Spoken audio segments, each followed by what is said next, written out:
இப்போ இந்த கரூர் விஷயத்துக்கு வரேன். கரூரில் என்ன நடந்ததுன்னு அந்த கரூர் மக்களை கேட்டாலே புட்டு புட்டு புட்டு வைப்பாங்க. ஏன் மேலே பழியை தூக்கி போடுறீங்க? என்னமோ நாங்கள் அரசியலே பண்ண மாட்டோம், இந்த விஷயத்துலலாம் நாங்கள் அரசியலே பண்ண மாட்டோம், வீடியோ போட்டுவிட்டு போய் சட்டசபையில் உட்காந்துக்கிட்டு ஏன் மேலே பழியை தூக்கி போடுறீங்க? லேட்டாக வந்துட்டாருன்னு போலீஸ் கொடுத்த டைமில் நாங்கள் இருந்தேன். நாமக்கல்லேருந்து கரூர் வர வழியில் இருந்த மக்கள் எல்லாரையும் நான் என்ன அம்போன்னு விட்டுட்டு வர சொல்கிறீங்களா? நாமக்கல்லேருந்து கரூருக்கு நான் எப்படி வந்தேன், எவ்வளோ நேரத்தில் வந்தேன், உலகமே லைவ்ல பார்த்துக்கிட்டு இருந்தது.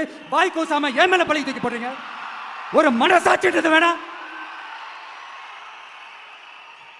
சரி, நீங்க தான் எதுவுமே பண்ணல சார். அப்புறம் ஏன் சார் 20 வருஷமா கரூர்ல மட்டுமே, கரூர் பகுதியில் மட்டுமே போட்டி போட்ட உங்களுடைய ஒரு அடிமைய ஏன் கோயம்புத்தூர் வரைக்கும் ஓட வச்சீங்க?